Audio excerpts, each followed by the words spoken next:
บกับยังก่อนลิลิต้าเหรียญใช่ไหมต้าเหรียญภาษาอยู่ตรงนี้ดูสวัสดีท่านผู้ชมอีกทีนึงเนาะตอนนี้เป็นแมตช์ที่2ระหว่าง WG นะคะจะลงแข่งพบกับต้าเหรียญเนาะซึ่งเป็นแมตช์ที่2ของรอบแบ่งกลุ่มนั่นเองเนาะ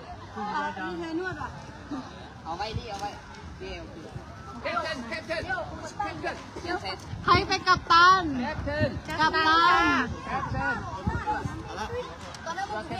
What's your name? นี่ไหน Neil. เบียลเกตเมสซี่ Captain here. Macy. เมสซี่เล่า Okay. เบล You're a leader. You're a leader. Your team. Come here. Okay. Go keep on. Nada.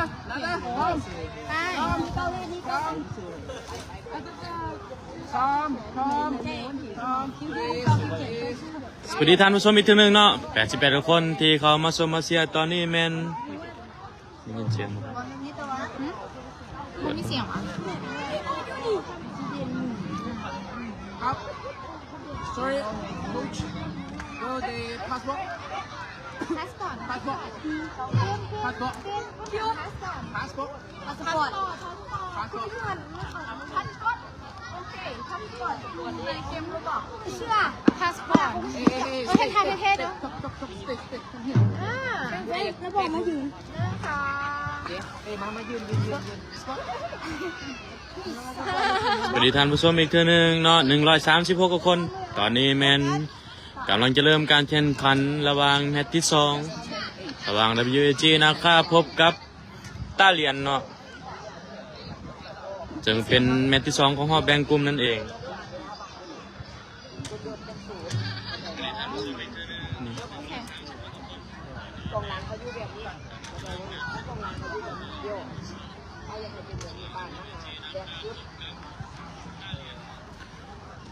ซึ่งเกมแข่งขันอยู่ที่ซาปาจินเนาะอยู่ที่เมืองปักกิ่งนั่นเองลี่มาบอกหน่อยอ๋อเขียนอยู่เหรอข้อต่อคะ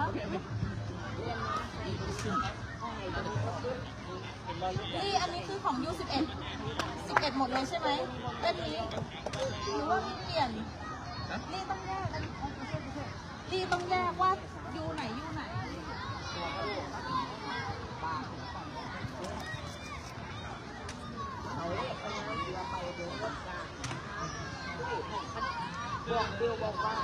ขอบใจเนาะสำหรับคอมเมนต์ต่างๆเนาะ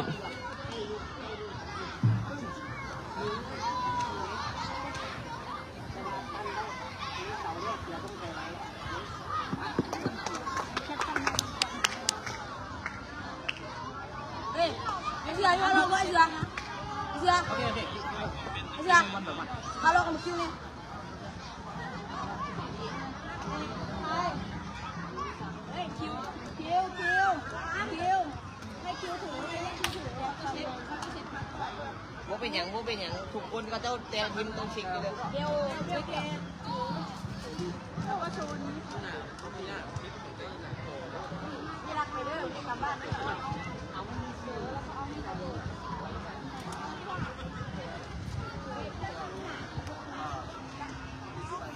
จะมาเบิ่งบรรยากาศเนาะถือว่าบรรยากาศสภาพบรรยากาศดีเนาะบ่มีแดดบ่มีฝนถือว่าครึมๆเนาะแล้วก็บ่มีเจ้าของอีกเนาะโคตรใหญ่ บ่มีแดดบ่มีฝนแล้วก็บ่มีเจ้าของพร้อมเป็นว่าโสดเป็นว่า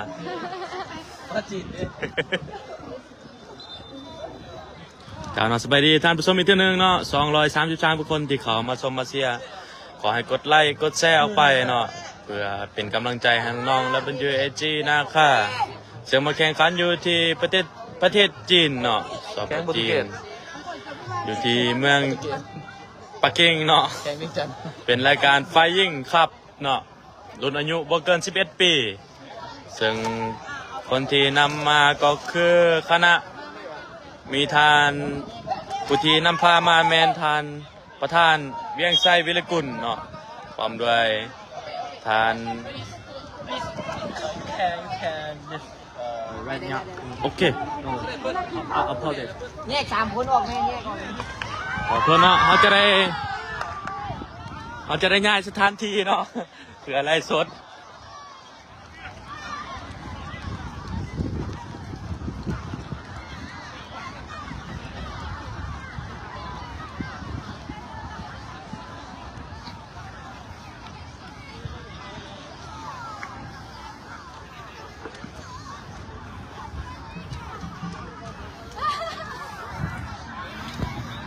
สวัสดีท่านผู้ชมอีกทีหนึงเนาะ275 คนผู้ใดที่เขามาชมมาเชียร์คอยกดไลค์กดแชร์ออกไปนะเจ้าเพื่อเป็นกำลังใจให้น้องๆ WAG นะคะตัวแทนหนึ่งเดียวจากสปปลาวเนาะจากประเทศลาวเฮานั่นเองที่มาแข่งขันอยู่ที่สปจีนเป็นรายการไฟยิงครับรุ่นอายุบ่เกิน11 ปีเนาะซึ่งเป็นรอบแบ่งกลุ่มนัดที่2ของ WAG นะคะซึ่งนัดแรกแมนชนะไปอยู่ที่5-0นั่นเอง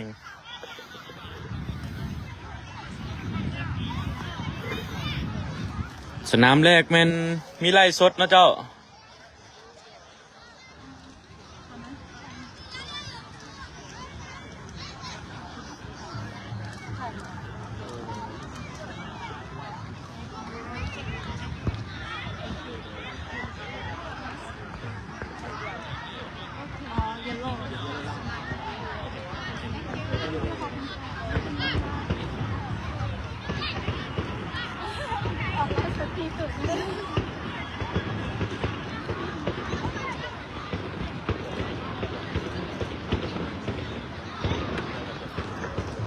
สวัสดีท่านผู้ชม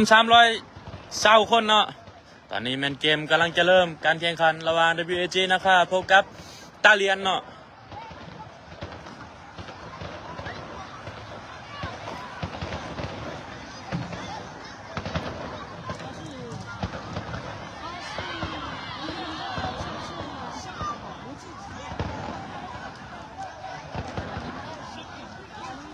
นี่แมนกองเชียร์เนาะหรือว่า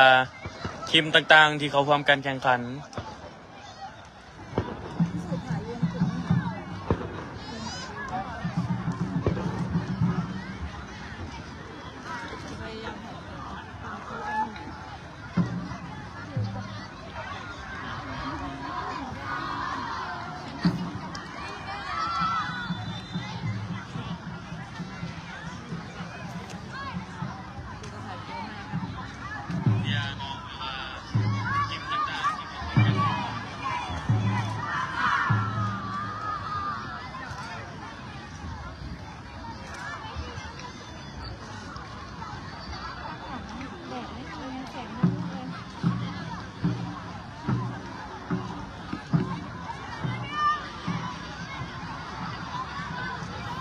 ขอบใจสำหรับ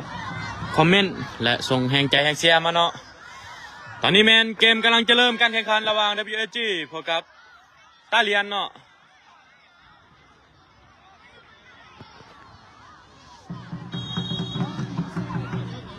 กรรมการเป่าเกวียดอนุศักดิ์ยิงไปลูกนี้เข้ามือผู้รักษาประตูบานตาเลียนลินสันไปที่ผู้ขอโทษนะเจ้าบานตึกนะครับเคลียร์ออกมาบานเป็นลูกโยนของ WAG นะคะเสือน้อยโยนมาให้อยู่ที่เอก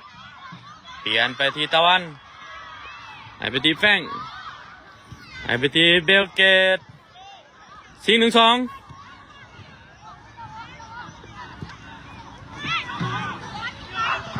บานอยู่ที่เอกเนาะให้ไปที่แฟงยกขามลอยให้ไปที่อนุศักดิ์ตรงนี้กรรมการยกเป็นบานล้ำหน้าเนาะ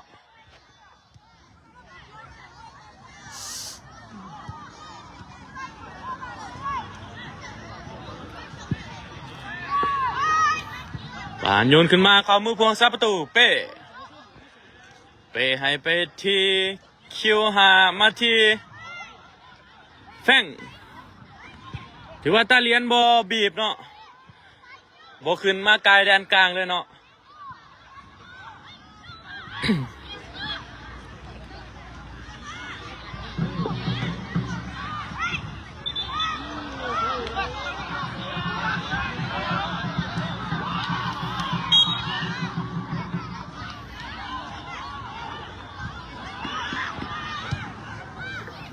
สวัสดีท่านผู้ชม411กว่าคนเนาะขอให้กดไลค์กดแชร์ออกไปเจ้าเพื่อเป็นกำลังใจให้น้องๆ WAG นะคะตอนนี้แมนบานได้ลูกฟรีคิกจากด้านข้างเนาะหรือว่าตาเลียนได้ลูกฟรีคิกลูกนี้มาเบิ่งกันว่า WAG จะสามารถป้องกันประตูได้บอลโยนขึ้นมาลูกนี้โอ้ถือว่าออกข้างออกหลังไปเนาะเป็นบานตั้งเตะของ WAG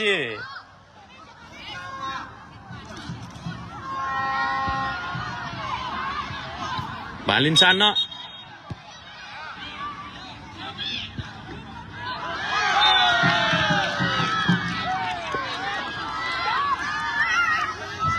บาอยู่ที่ตะวันให้ไม่ที่เสือน้อยให้ไปที่ตะวันโยนขึ้นมาที่คิว15ให้ไปที่แฟงชิง1-2กับคิว15ต่อไปเรื่อยยิงเข้าไปอย่างสวยงามถือว่าขึ้นนำไปแล้วอยู่ที่1-0โดยหมายเลข12คิว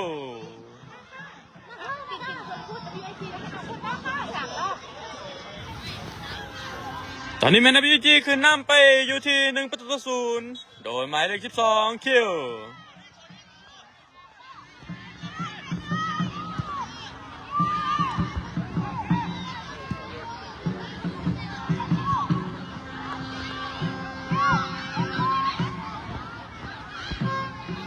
บานเป็นลูกออกข้างหรือว่าบานโยนของตาเลียนเนาะ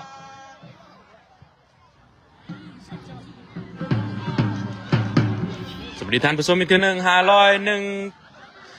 กว่าคนเนาะขอให้กดไลค์กดแชร์ออกไปเจ้าเพื่อเป็นกำลังใจให้น้องๆได้ WAG นะคะตัวแทนหนึ่งเดียวจากสปปลาวเนาะที่มาแข่งขันอยู่ที่สปปจีนนั่นเองเป็นขันวันชาติจึงรายการไฟยิงครับบามาอยู่ที่อนุสักลูกนี่โอ้กรรมการว่าเป็นบานล้ำหน้าเนาะ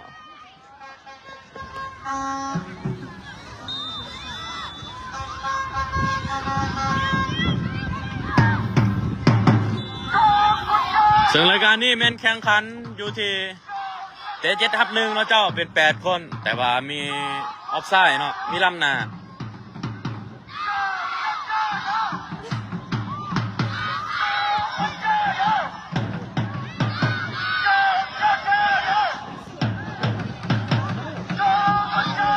บานยังสลมนกันอยู่คิว15คืนมาที่ตะวันไหลมาที่เอกไหลมาที่เสือน้อยเสียง1-2ลูกนี้ช่วยคุตสูญาติไปได้เนาะบานอยู่ที่แฟงให้ไปที่ตะวันคืนไปที่คิวกลับมาที่ตะวันอีกครั้งหนึ่งบานอยู่ที่เสือน้อยตั้งไม้เนาะให้ไปที่ตะวัน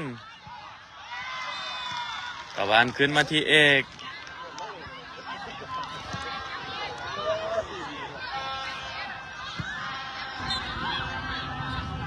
บานเป็นอนุสักลูกนี้ซิง1-2ยังบุวิทคุตสุ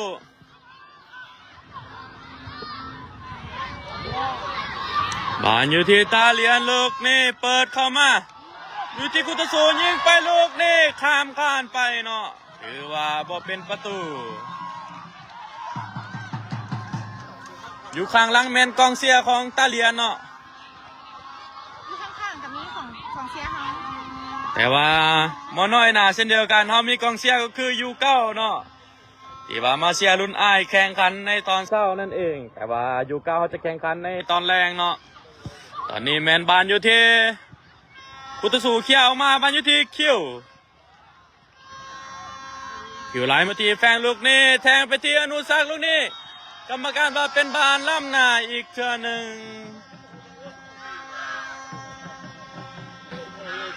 เดี๋ยวบานเป็นลูกตั้งเตะของตาเหลียน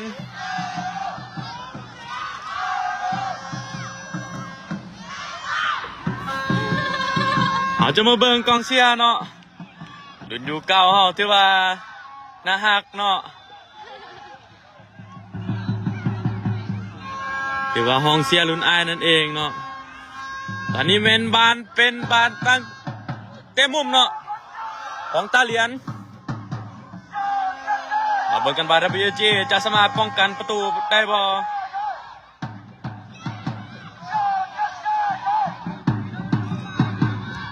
เตะมุมเข้ามาลูกนี่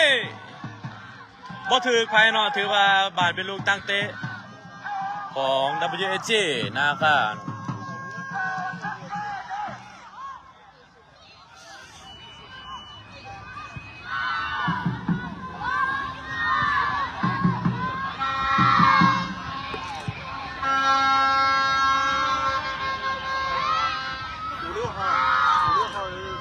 บานมีจีคลองเนาะ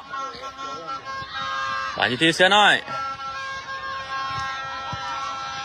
ให้ไปที่ตะวันกลับมาที่เสือน้อยอีกทีหนึ่งกลับมาที่เอกให้มาที่คิว1-2กับแฟงลูกนี้อย่างสวยงามเนาะจีไปลูกนี้ไล่ไปที่อนุสักยอดจอยิงไปลูกนี้เป็นประตูถือว่าWG ขึ้นนำไปอยู่ที่2-0โดยหมายเลข10ก็คืออนุสักวิไลกุลเนาะหรือว่าน้องเบลเกตหรือว่าสายญาเมสซี่ลาวนั่นเองนะเจ้า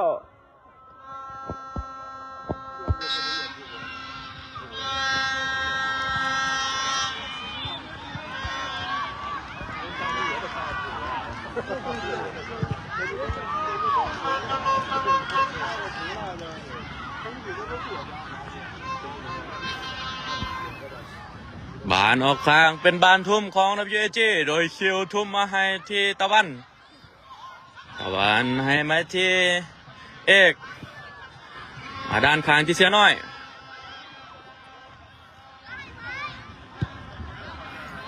ให้ไปที่แฟงเสียง1-2กับเบลเกตยังถือโคตสูเตะออกมาตะวันยังเก็บบานได้บ่กรรมการว่าเป็นบานลูกทุ่มของ WGตะวันทุ่มให้ที่แฟงกลับมาที่ตะวันอีกครั้งบานอยู่ที่คิวกระซาไปด้วยนี่ยิงออกข้างไปเนาะเจ้า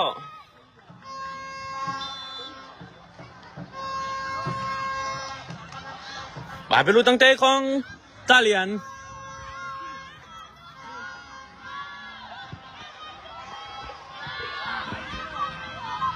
บานอยู่ที่แฟงไหลไปที่เบลเกตดึงกลับมาอยู่ที่คิว5ให้มาที่แฟงอีกเท่านึงแฟงตั้งมาที่เอกไหลมาที่เสือน้อยเปลี่ยนไปที่ตะวัน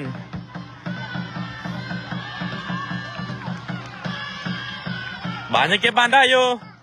โดยคิว5กระซาไปลูกนี้กรรมการว่าเป็นลูกเตะมุมเนาะ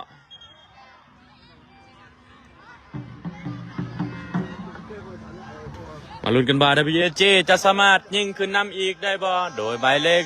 10อนุสักวิไลกุลหรือว่าเบลเกตนั่นเองที่ว่าเป็นคนที่จะเปิดมุมเนาะสวัสดีท่านผู้ชมอีกเทื่อนึงเนาะ761กว่าคนที่เข้ามาชมมาเชียร์ขอกดไลค์กดแชร์ออกไปด้วยเจ้าเพื่อเป็นกำลังใจให้น้องๆและเป็น UAG นะคะตัวแทนหนึ่งเดียวจากสปปลาวที่มาแข่งขันอยู่ที่สปปจีนเบลเกตเปิดเข้ามาลูกนี่โอ้น่าเสียดายเนาะเจ้าแฟงยิงเข้าไปแต่ว่าสื่อติดพวงซาประตูเนาะบานโยนขึ้นมาเข้ามือพวงซาประตูเป้เนาะ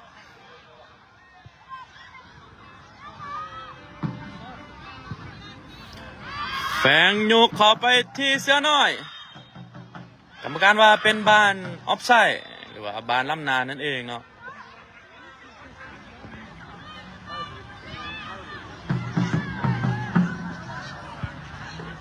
บานเป็นลูกตั้งเตะจากลำหนาของตาเลียนยาวขึ้นให้มาที่กองหน้าเนาะเข้ามือพวงซาประตูเป้ให้มาที่แฟงไปที่อนุสักหลอกลูกนี้สวยงามเนาะไปที่คิวฮะยังทันบอ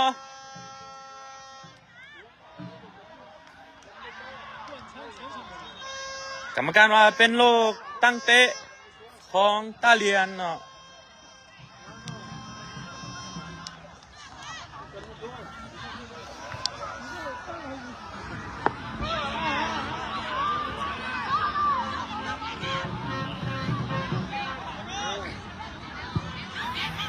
หนุนขึ้นมาที่แฟงให้ไปที่เคียวถึงสกัดออกข้างโดยกองหลังของตาเลียนนั่นเองเดี๋ยวว่าบานเป็นลูกโยนเคียวโยนมาให้ที่เคียว15ลูกนี้ถึกดึงแต่ว่ากรรมการให้เป็นบานลูกโยนอีกตัวหนึ่งเนาะ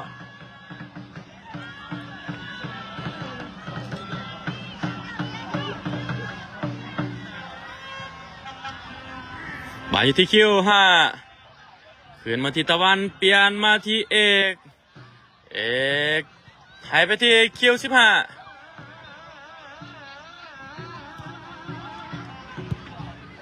เสือน้อยเปลี่ยนไปที่ตะวัน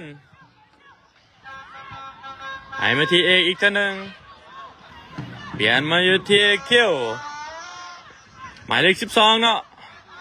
หลอกวิดลูกนี้ลอยมาที่แฟงชิง1-2กับเบลเกตลูกนี้ยิงไปอย่างสวยงามโอ้ถือว่าแอซิดโดยอนุสักเนาะแต่คนที่ยิงเข้าไปแมนแฟงหมายเลข8นั่นเองเนาะตอนนี้แมน WG ขึ้นนำตาเลียนไปอยู่ที่3-0โดยหมายเลข8เนาะ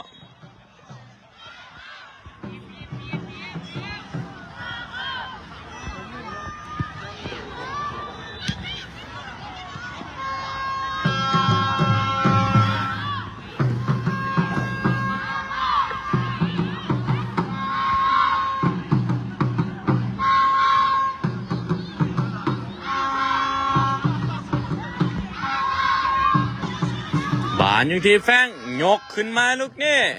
ติดกองหลังเสือน้อยยังเก็บบานได้อยู่ให้ไปที่แฟงมาที่คิวหมายเลข12แทงไปที่เสือน้อยตรงนี้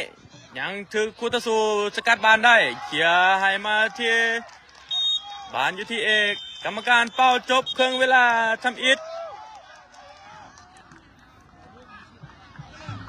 ถือว่า WG ขึ้นนำไปอยู่ที่3-0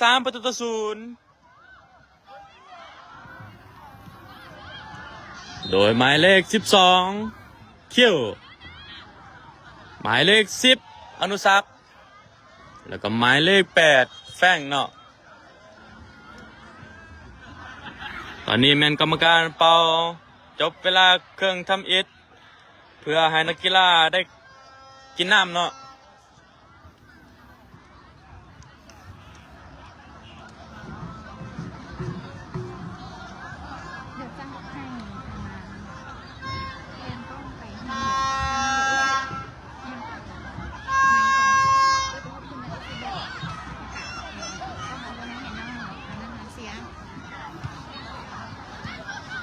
สุ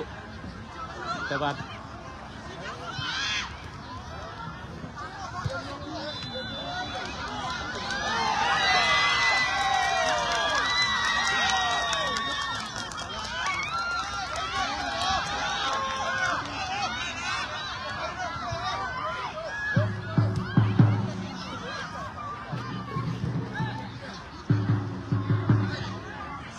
สวัสดีท่านผู้ชมอีกทีนึงเนาะ732กว่าคนเนาะที่เข้ามาชมมาเชียร์ขอกดไลค์กดแชร์ออกไปนะเจ้าเพื่อเป็นกำลังใจเนาะ WG นะครับตอนนี้เป็นกรรมการเป่าถึงเวลาที่2ก็คือตาเลียนให้มาที่เบอร์หมายเลข17เนาะพอดเข้าไปลูกนี้ทันบอยังทันอยู่เนาะเป เป็นบานโยนของ WAG WAG มีการเปลี่ยนโตวผู้เล่นเนาะโดยเอาคิว5ออกเอาสายฟ้าเข้ามาเล่นแทนบานมาที่คิวไฮไลท์มาที่อนุสักลูกนี้หลอกสวยงาม10เข้าไปลูกนี้เข้าบ่โอ้ถือว่าถือผู้รักษาประตูเนาะออกข้างไป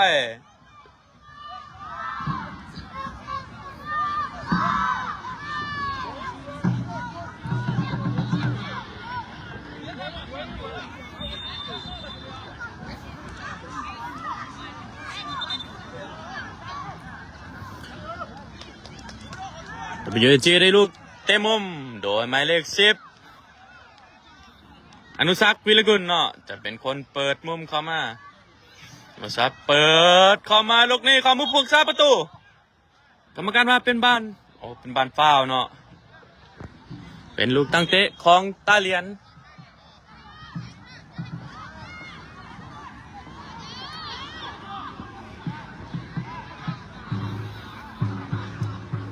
ถือว่าตาเลียนนี่เป็นลิ้นยาวอย่างเดียวเนาะ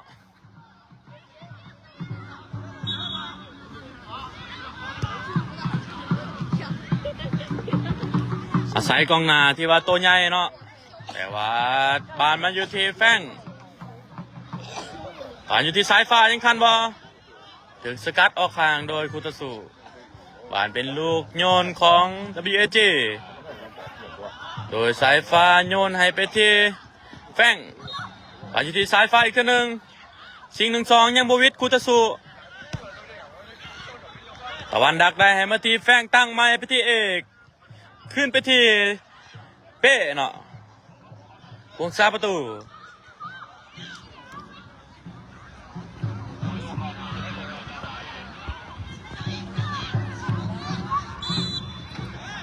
ตะวันไหลมาที่อนุสักดีดไปตรงนี้ถือพวกซับคูตะสูเนาะขอโทษขออภัยเจ้าบานในWAGยังได้คลองอยู่สายฟ้าจีขึ้นมาในแทงไปที่คิวดีดลูกนี่ไปที่อนุสักถือว่าเป็นบานล่ำนาเนาะน่าเสียดายเนาะ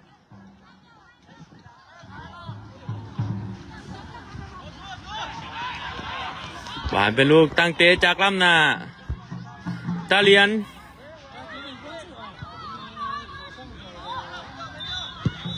ยาวขึ้นให้ไปที่ถือว่าบ่มีโมเนาะบานเข้ามือผูกซาประตูเป้สาดยาวขึ้นมาลูกนี้บานติดอยู่ที่คิวถึกสกัดออกข้างอีกเท่าหนึ่งบานเป็นลูกทุ่มของ WAG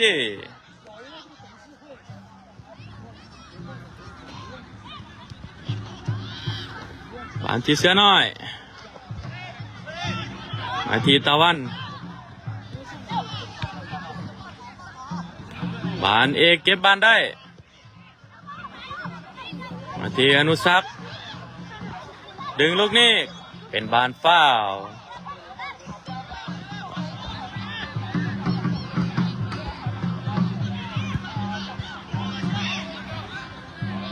เรนโดเฮดฟ้าแมสซี่เนาะหมายเลข9บานยังอยู่ที่ WAG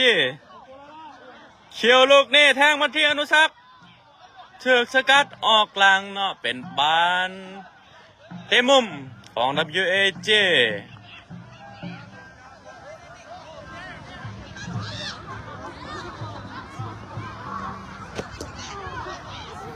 มาลุ้นกันว่า WAG จะสามารถ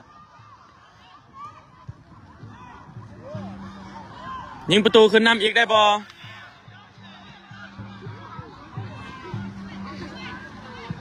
เปิดเข้ามาลูกเด้ถึกแป้งมุงเข้าไปถือว่าเป็นประตูอีกลูกหนึ่งเนาะโดยหมายเลข8ก็คือแป้งนั่นเองแอดชิดเลยเบอร์10เนาะก็คือเบลเกตนั่นเองเนาะหรือว่าอนุสักวิรกุลสายยาของเพิ่นก็คือเมสซี่ลาวเนาะตอนนี้แมน WAG คือนำตาเลียนไปอยู่ที่4-0โดยหมายเลข8เนาะ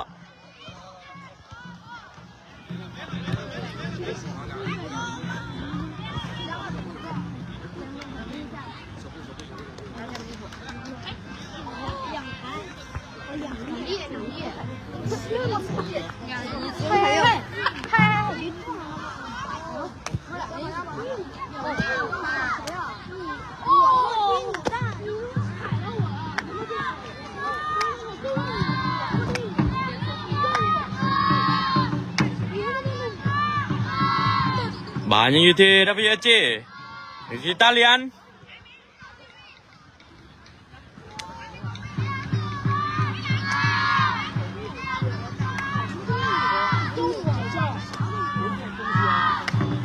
บานยังเป็นของอิตาเลียนยังคลองอยู่คอดเข้ามาลูกนี้ถึกสกัดออกด้านหลังไปเนาะถือว่าบานเป็นลูกเตะมุมของอิตาเลียนเนาะ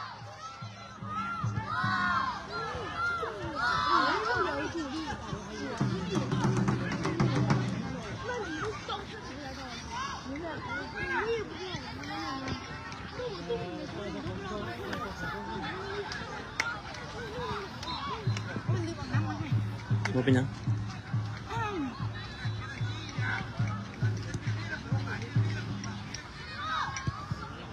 ลินซันเนาะบานตาเลียนลินซันลูกนี่คอดเข้าไปบานอยู่ที่แฟงลูกนี่จะสวนกาบอให้มาที่อนุสักลูกนี่บอลำนะอนุสัก1-1โอ้โหหลอกบวิดนะเจ้าแต่บานยังได้อยู่อนุสักว่าจะได้โยกหลอกยังบวิดบานเป็นลูกเตะมุมของ WSG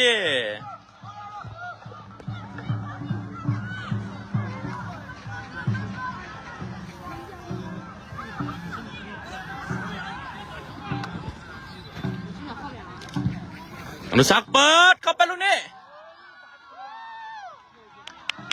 คือคิวเนาะ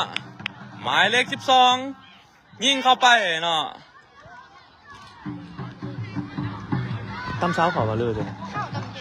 ตั้มเช้าขอวะแม่นวะตั้มเลียมไหนวันนั้นเนาะขอโทษนะเจ้าเมื่อกี้นี่แมนเบลเกตปันเข้าไปที่ว่าตั้มเช้าเข่าเนาะบานาบีเอจีขึ้นนำไปอยู่ที่5-0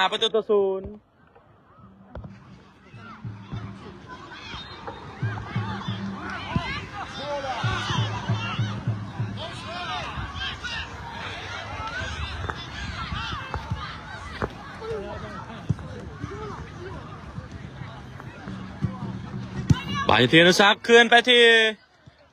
ตะวันเอกแทงมาที่แฟงโยกขามมาลูกนี้ยังบูวิทคุตสุบานอยู่ที่ตาเลียนอีกทีหนึ่งบานอยู่ที่เอก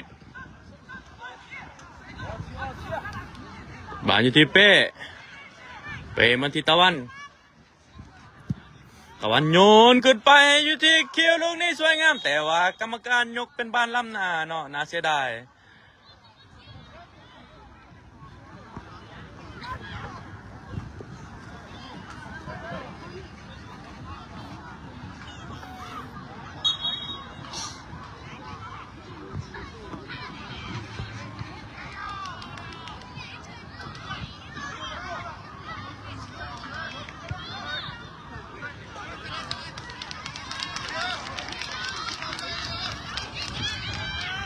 บานยาวขึ้นไปติดอยู่ที่แฟงบานอยู่ที่คิว15ลูกนี่คิว15กระซากไปบานอยู่ที่คิว15อีกทีหนึ่ง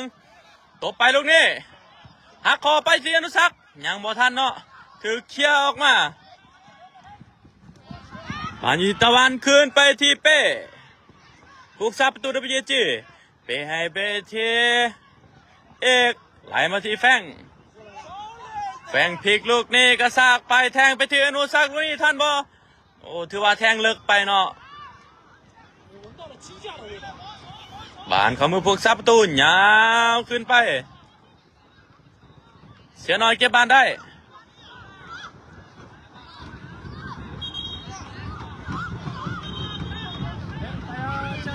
ตอนนี้เมนWSGจะเปลี่ยนตัวผู้เล่นเนาะโดยเอา เอาเสื้อน้อยหมายเลข6ออกเอาเปาเข้ามาลินแทนหมายเลข9เนาะ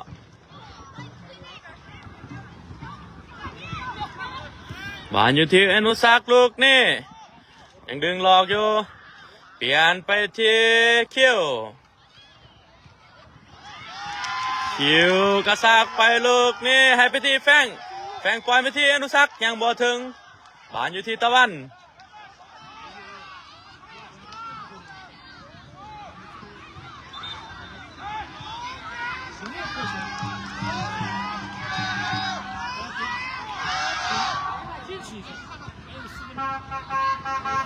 บานเป็นลูกทุ่มของนับเยจีจะทุ่มไกลนะลูกนี่ทุ่มเข้ามาอยู่ที่ถือว่าบ่ถึกเนาะบานสายฟ้ายังทันบ่สายฟ้ายังทันอยู่แต่ว่าเป็นบานออกข้างเป็นบานลูกโยนของตาเลียนลินไวเนาะหายมาที่โดรันโดถือว่าแมตช์นี้มีโดรันโดกับแมสซี่เนาะโดรันโดของตาเลียนก็คือเบอร์9เบอร์10ของเขาก็คือแมสซี่เนาะเบลเกตนั่นเองบานอยู่ที่เบลเกตชิง1-2ครับแฟงยังโบวิดคูตาซูถึกสกัดออกด้านข้างเป็นบานลูกทุ่มของตาเลียนตอนนี้แมนตาเลียนจะมีการเปลี่ยนโตผู้เล่นโดยหมายเลข88ออก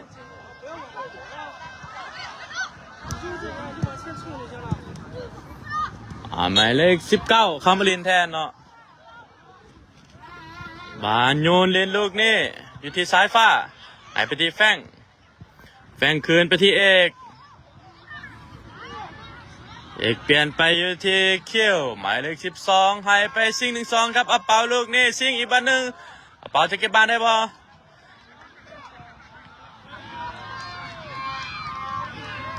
บานอยู่ที่แฟงยังเก็บบ้านได้ให้มาที่เขี้ยวบอลเป็นบานยังได้อยู่คิวขึ้นมาที่แฟงไปที่อนุสักลูกนี่ให้ไปที่แฟงอีกเท่านึง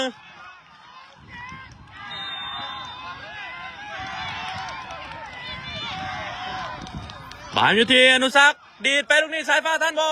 โอ้ที่ว่าบอท่านเนาะเป็นบานออกหลังไปแต่ว่าบานเป็นลูกตั้งเตะของตาเลียนเวลาที่เช็คเรื่องนี้กันเช็คคะแนนถึงน้องนะโอเค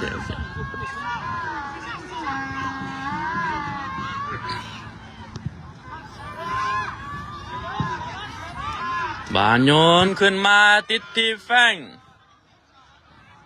บานอยู่ที่กุทสุ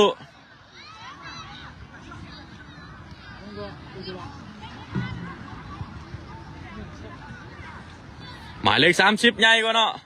หรือบานเป็นออกด้านหลังไปเป็นบานเตะมุมของตาเลียนอีกทีหนึ่งสวัสดีท่านผู้ชมอีกทีหนึ่งเนาะ868คนเนาะที่เข้ามาชมมาเชียร์คอยกดไลค์กดแชร์ไปด้วยเจ้าตอนนี้แมนตาเลียนเปิดมุมเข้ามาลูกนี่ยิงถือบอลยังมาถึงเนาะบานมาอยู่ที่อีกทีหนึ่งเนาะยิงเข้าไปลูกนี่โอ้ถือว่าออกหลังไปเนาะเป็นบานตั้งเตะของ WAG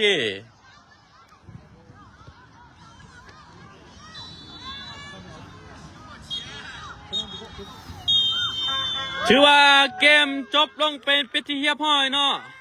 WAG เอาชนะถ้าเรียนไปอยู่ที่5-0ถือว่านัดที่2 WAG สามารถชนะไปอยู่ที่5-0เนาะเจ้าชนะตาเลียนถือว่าทีมจาก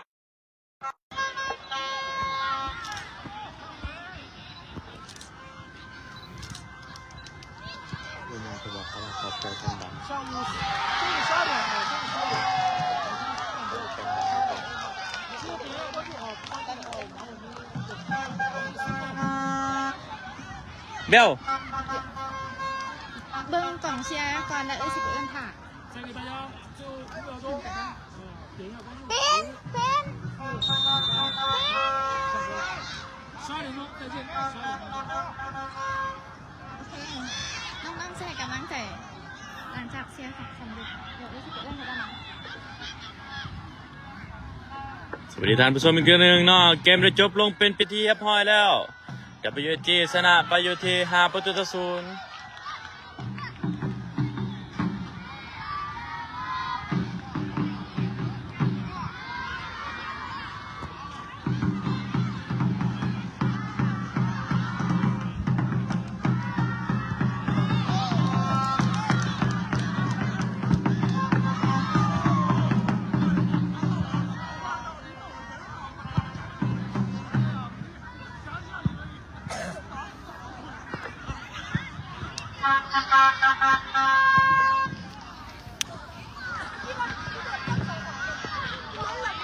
โอเค เดี๋ยวเอาไหม บอกบอลรถบอกประจักษ์ก็ได้เอา It's so smart โอเคเอา 1 2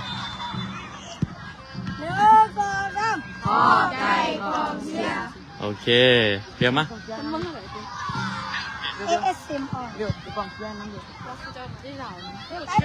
กองเชียร์น้อยเลยกองเชียร์น้อย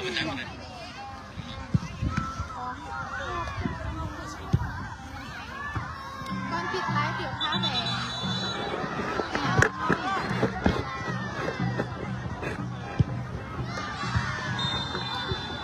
สวัสดีท่านผู้ชมเนาะอีกเทื่อหนึ่งที่ยังเบิ่งอยู่ตอนนี้แมนเกมได้จบลงเป็นพิธีเรียบร้อยถือว่า WSG สามารถเก็บชัยชนะอีกนัดหนึ่งที่สำคัญเนาะก็คือในนัดรอบแบ่งกลุ่มนั่นเองถือว่าจบลงไปอยู่ที่5-0โดยชนะตาเลียนเนาะอาจจะมาเบิ่งกองเชียร์เนาะกองเชียร์รุ่นจิ๋วเนาะก็คือยูเก้านั่นเอง โอเค เอาเพื่อนดีกระเป๋าไว้ไม่เพื่อนเอาไปให้แล้วเอาไปแล้ว